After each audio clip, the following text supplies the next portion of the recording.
do tell me, how did such an idea formulate itself in your head to where you were able to grow, make it grow to what we have now with the book?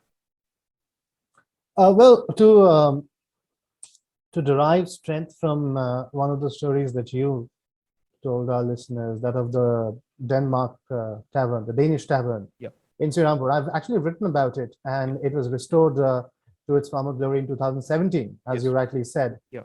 And this has a very, very interesting bearing on Indians in London. I know Okay. the Denmark tavern doesn't get mentioned in this particular book, but of course, I've written about it and it's widely accessible. But there's one particular person associated with the tavern called William Carey, Yeah. who was a British Baptist missionary. Yeah. Interestingly, he was in cahoots with the Dutch and the Swiss. Yeah. I'm sorry, the Swedish, Yeah. and he was forging conspiracies from Srirampur against his own nation during the French Revolution and the Napoleonic Wars. Why was he doing that? Because the English rule had become so oppressive and repressive in India.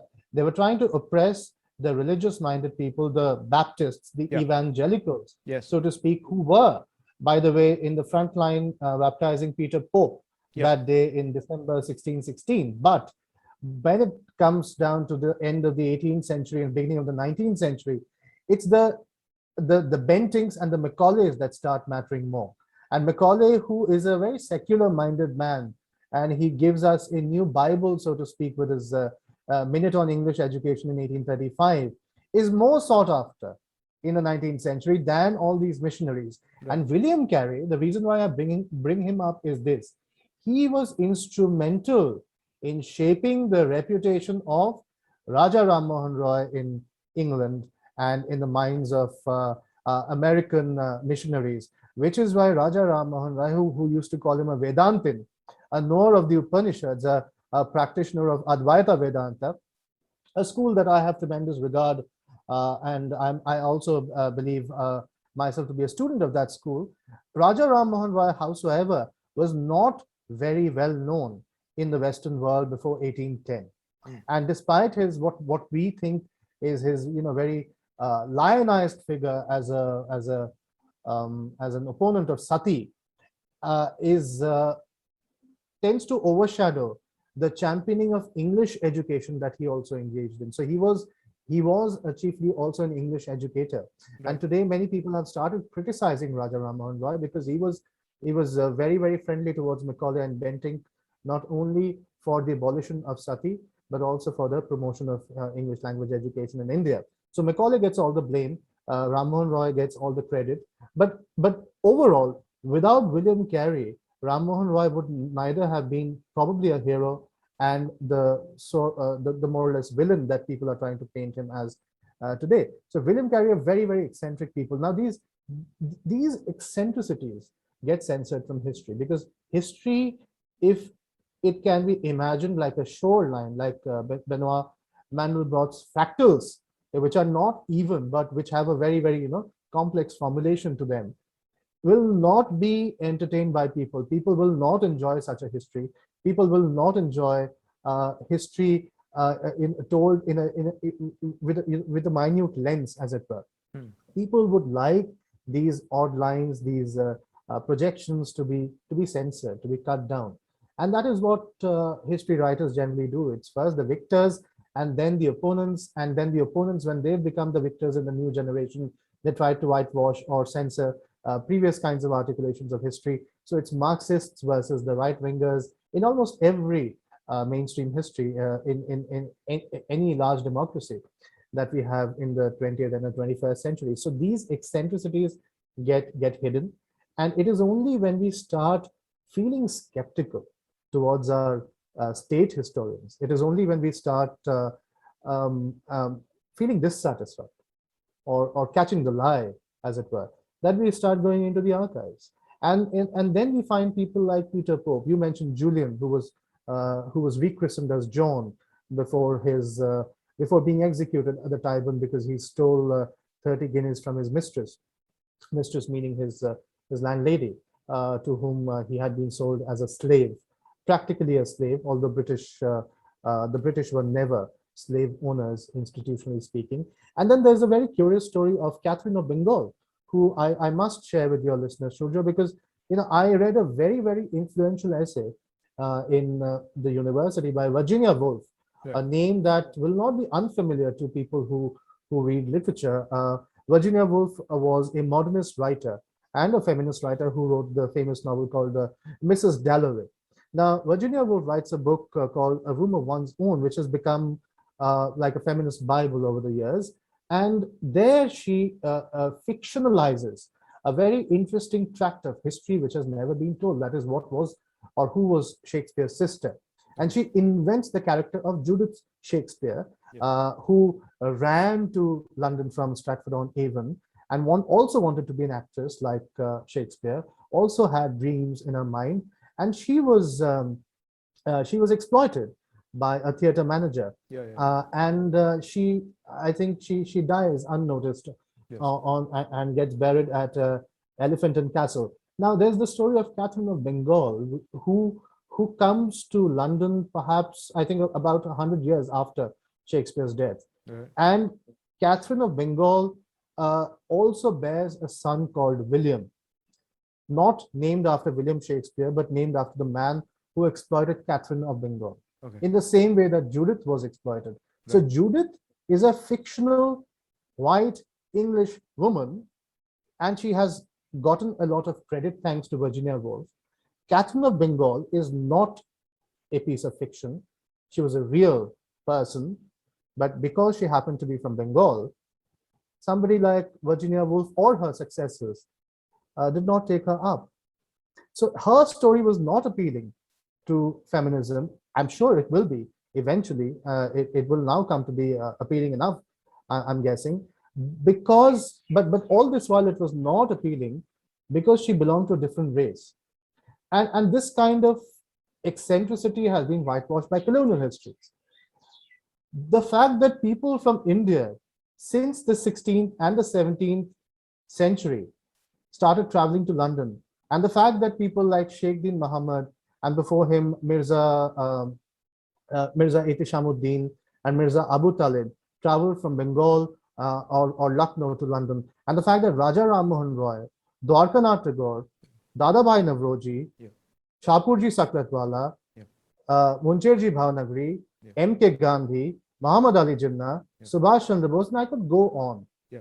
A whole liturgy of people Yeah. went to London, and that is where the consciousness of an independent India emerged. Yeah. Does not dawn on 21st century minds today. So in the previous discourse, I told you that London is an extension of India, Yes.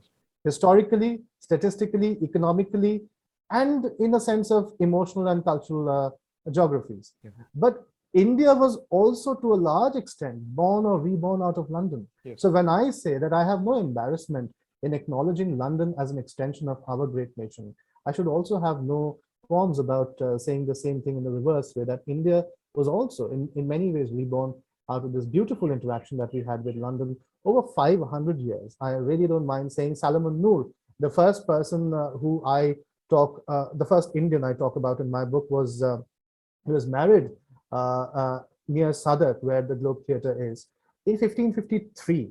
Right. But that is only a symptom. It's not as if Salomon Noor was the first No. Indian in London.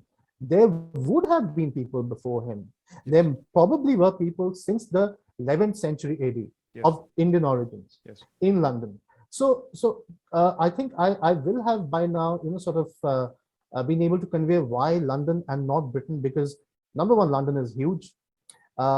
Once in a while, we make these errors using the phrase City of London. City of London is actually a place within London, which is a square mile, which was the older city. Right. Like we have the old the walled city in Delhi. So City of London is a very, very small square mile within central London. But since then, London has evolved into Greater London. So it is huge. I can't possibly cover Britain with doing full justice to the subject. So that is one of the reasons why I have stuck to London. But London is different somehow from the rest of Britain in my imagination. And I'll stop here mentioning one last bit.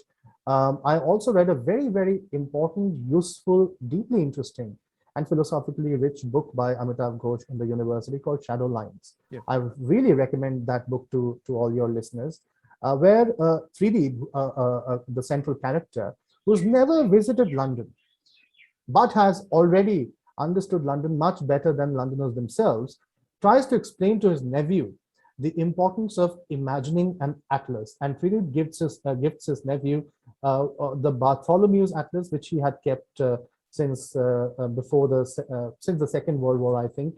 And using that atlas, 3D tries to explain to his nephew the importance of imagining this textualized space in your mind as a lived and an experienced space, so that when his nephew goes to London, he, for the first time, he can visualize the atlas, and he is able to recognize London much better than all his other relatives and friends and so on. And this is a London which has been rebuilt after the Second World War. Yeah. So the rebuilt London is still fresh or still recognizable in this character's imagination, whereas the people who live there can't recognize London anymore after the war. So this is the beauty of imagining geographies. This is the beauty of a non-dual understanding of geography. So London is both part of India at the same time as part of Britain. And India is, in that sense, reborn from the consciousness which our political, social, philosophical ancestors gleaned from London, including Swami Vivekananda, including Sri Aurobindo Ghosh, including Jawaharlal Nehru, who gets criticized so much these days. Yeah. But whether you like it or not, even in the imagination, in the idea of a free India, to some extent, there was some kind of colonization even there.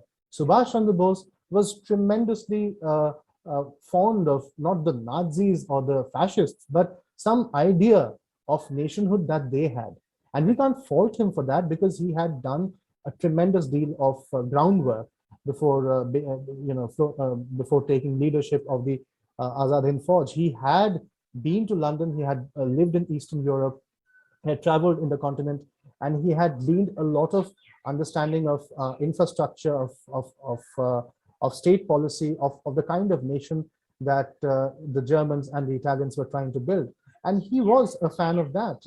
People have acknowledged it widely enough. M.K. Gandhi was deeply colonized by English philosophy, English clothing, English food, although he remained a vegetarian, but he wanted to give the impression that he had a very, very big heart and intellect when it came to accommodating or learning the colonizers' customs.